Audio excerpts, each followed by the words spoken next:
for many years, there was still some Yiddish theater going on in the early 70s that was being done into the late 70s. People like Ben Bonus, Minna Byrne, Joseph Buloff was reviving some things. And then the only thing that really existed and does today is the National Yiddish Theater, the Folksbeine. And of course, where it's changed, it's kind of gone back a lot to the origins. And now the plays that are being done are mostly revivals. They're plays about and shows about the life in the shtetl, because there has been a renewed interest in, as people of my generation became older, I think people wanted to finally started having a link to their heritage. And the first generation that was born here was really taught and nurtured to assimilate. Go away from what we had in the shtetl.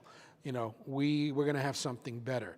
So, and that was the first generation to be born in America, to go to college, to become doctors, to become lawyers, and to really become, part of the American scene.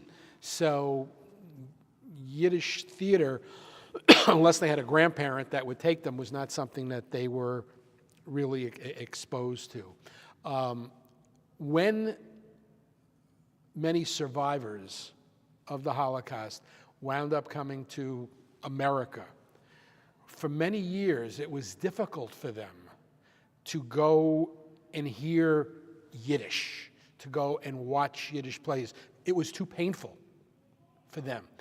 And that was during the era of the 50s and the early 60s. It took them many, many years to be able to pick their heads up and say, okay, we want this. But their children, that next generation, said, I want to know that culture that not only my parents, but I want to know the culture my grandparents grew up in. So now this renewal in Jewish themes and Yiddish theater has really kind of started to come full circle. And you see in Yiddish being taught in many universities. I mean, the whole project that you're working on and that we're here for today is because there is this renewed interest in the language and in the culture, and to keep it alive.